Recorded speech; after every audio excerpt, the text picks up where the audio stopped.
the Bob FM, WNIS, 96,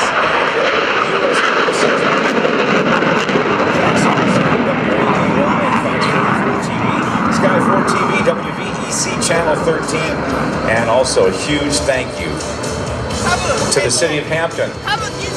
The City of Hampton has an exceptionally strong and long-standing relationship with Langley Air Force Base, Joint Base Langley-Eustis. This year, the City of Hampton is proud to be a sponsor of AirPower over Hampton roads, supporting through departments as the Hampton Police Department, the Hampton Marketing Department, the Hampton Economic Development Department, and Hampton's Conventions and Visitors Bureau. So thanks to all of them, we'll be mentioning them throughout the day, just to remind you of the folks who are doing so much to make the show happen.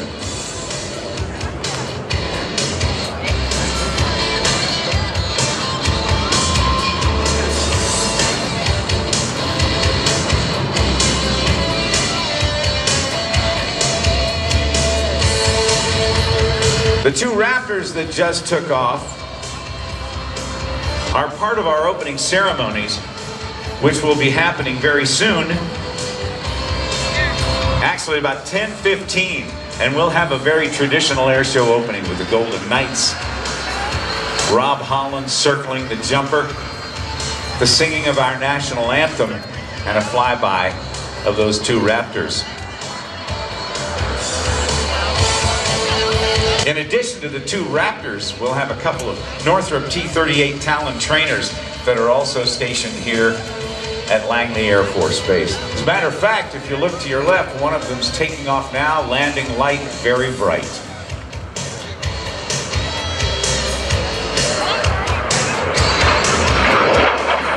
that a cool looking airplane? That airplane's been on since 1959. Here comes number 2.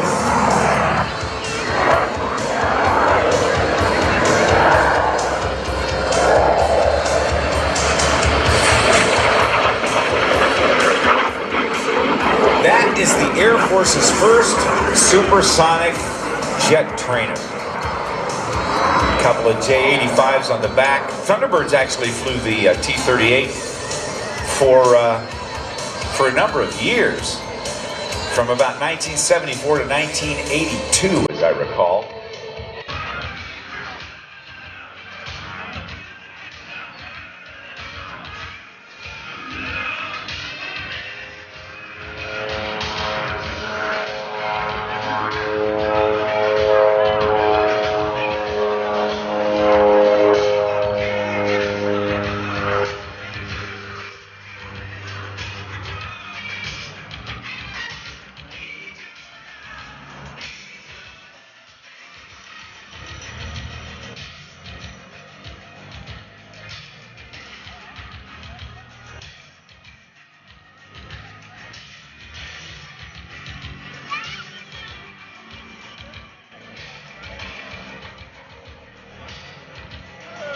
Smoke has just been turned on at 12,500 feet by the gentleman who will circle that jumper, and that is World Freestyle Aerobatic Champion Rob Holland.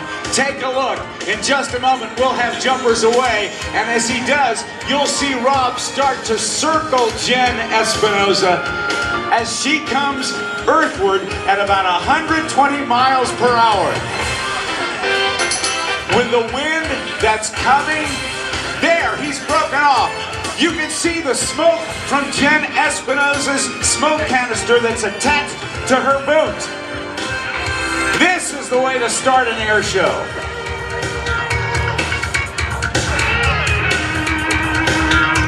The Golden Knights are the Army's official parachute team. And with a sky like this, I hope you're getting plenty of great pictures at the same time. Coming through 6,000 feet, Jen has a view of the Hampton Roads area like none other.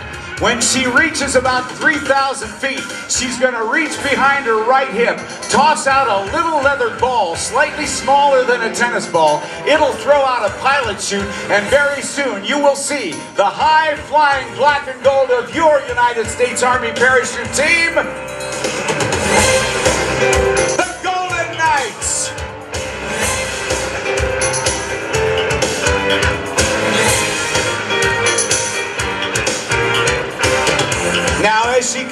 down very shortly, she will deploy an American flag.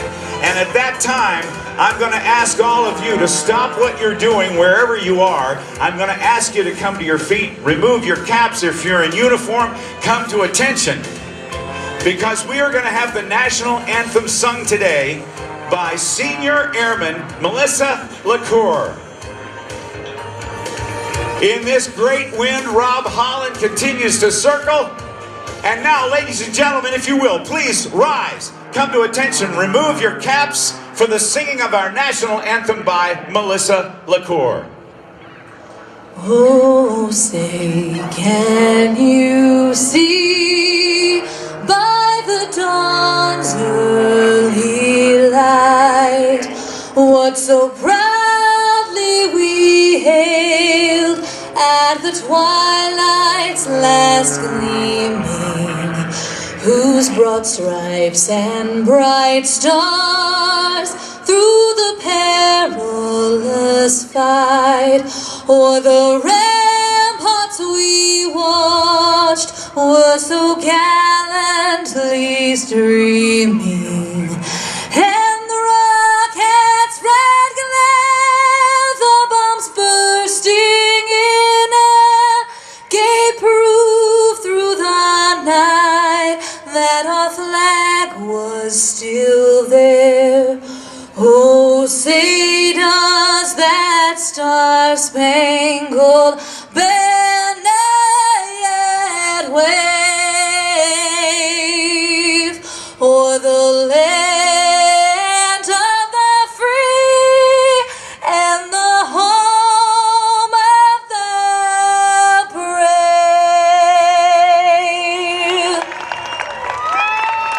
Now, over your left shoulder, let's celebrate freedom right now as we have the Raptors and the T-38s from right here at the 1st Fighter Wing. LaCour, awesome job. Wonderful. Hope to see you out on the road. As they go by, the pilots, Major Evan Bogey Parr, Major Keith Habu Young, Lieutenant Brent Swank Maggard, and Lieutenant Billy Orr McCarthy flying those 4 jets. And now, ladies and gentlemen, it's my distinct pleasure to welcome Colonel Steve Bugs Bunting, who is going to do the official welcome this morning. Colonel, welcome. Good morning.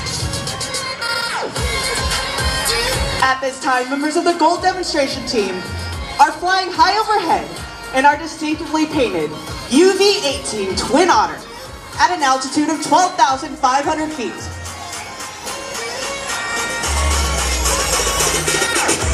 The jump master is actually looking out the rear door of the aircraft. His head is outside in the wind and the cold. Through a series of hand and arm signals, the jump master is relaying heading corrections to the pilots, maneuvering the aircraft to a precise exit point for the jumpers. The aircraft has been slowed to a safe exit speed of 120 miles per hour. In a matter of moments, you will see jumpers exit the left door of this aircraft. The jumpers are out and the smoke is on. We now have members of the Golden Knights rapidly approaching speeds of 120 miles per hour. The initial part of the formation is called the base, and it forms quickly as the initial jumpers fly their bodies together while interlocking their arms and legs to form the nucleus of the formation. The remaining jumpers set up slightly above and outside the formation, awaiting the team leader's call. At 9,000 feet, the team leader signals the outside jumpers to complete the formation. They will fly their bodies together using their hands, arms, legs, and shoulders as flight controls. At 5,000 feet, the team leader will wave his arms, signaling all jumpers to perform our bomb burst maneuver. Watch for the canopies. And there you have the high-flying black and gold of your United States Army parachute team, the Golden Knights.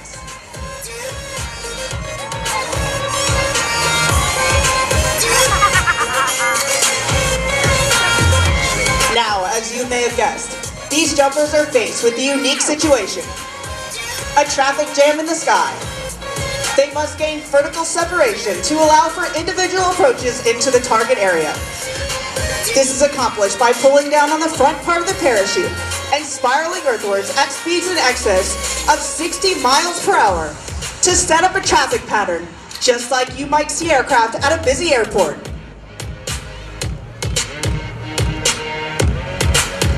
The parachutes used by the Golden Knights are flexible wing gliders. Constructed of lightweight ripstop nylon, these parachutes have an inherent forward airspeed of 22 miles per hour. To turn left, the jumper pulls down on the left steering line. To turn right, the jumper simply pulls down on the right steering line. As the jumper is near the ground, they will pull down on both steering lines simultaneously for the safest and softest possible landing.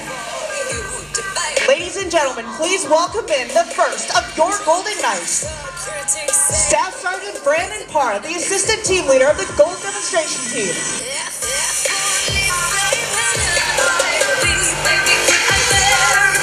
Looking high overhead, it may appear that two parachutes have become entangled. However, this is not the case. These jumpers are performing a facet of the sport called canopy relative work. Due to the unique aerodynamic design of these ram air parachutes, it is possible to fly one canopy into the hands of another jumper without adversely affecting its flight characteristics. Ladies and gentlemen, please give a warm welcome to the remaining jumpers as they set up for beautiful target area landing.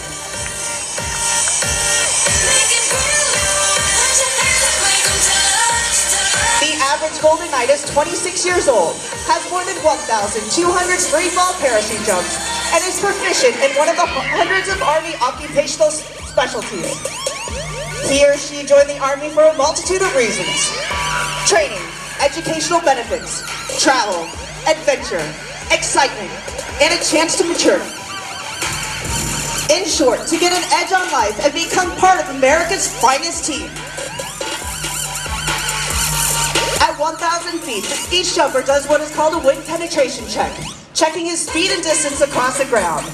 He then flies a downwind leg, a base leg 90 degrees to the target, and turns and faces into the wind for his final approach.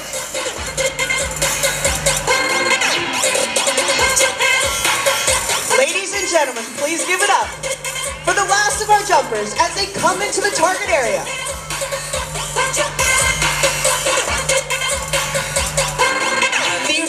Army Parachute Team was formed in 1959 at the home of the airborne Fort Bragg, North Carolina. At that time, the team consisted of 19 original members. Each was selected to assist in the development of modern parachuting techniques, to provide world-class competition parachutists, and to perform live aerial demonstrations in support of Army public relations and recruiting. That are on their way in right now. The 4 planes that flew over, the 2 Raptors, the 2 T-38s. They'll be coming in almost directly overhead there, high and to the right. Major Evan Bogey Parr, that's a natural. Major Keith Habu Young, Lieutenant Brent Swank Maggard, and Lieutenant Billy Orr McCarthy, the pilots of the Raptors and the T-38s.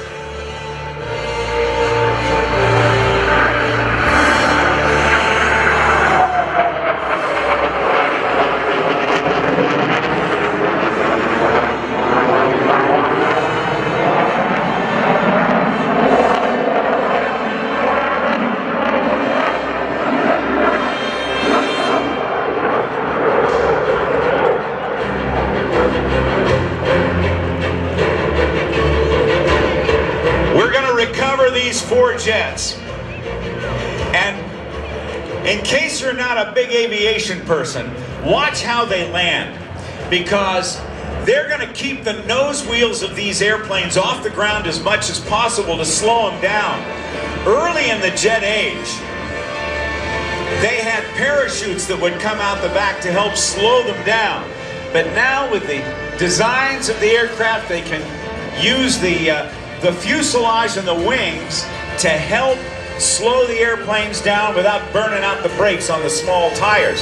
Aerodynamic braking, you can watch them as they come in. Coming up in just a few minutes, we've got our first aerobatic demonstration. We've got Randy Ball then, who's going to fly a Vietnam-era MiG-17 Fresco aircraft. The big adversary of the United States during the Vietnam War, against our Phantoms and the Crusaders and the Skyhawks and the other jets that were flown by the Americans during the Vietnam War. The F-22 Raptor from right here at the 1st Fighter Wing.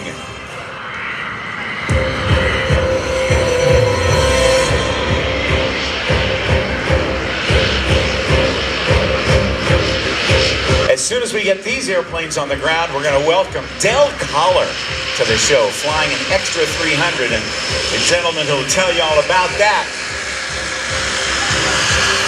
is Tim Jarvis, a good friend from Jack Link's. See him keeping the nose wheels up on those? That's how it works.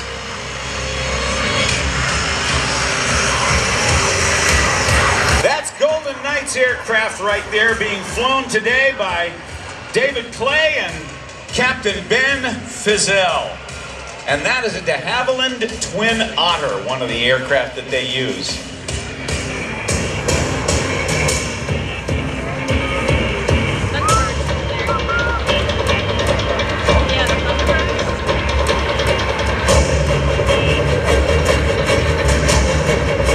The T-38 Talon is what's landing right now. The T-38's been around since about 1959. And as I mentioned earlier, is the first supersonic trainer that the Air Force ever had.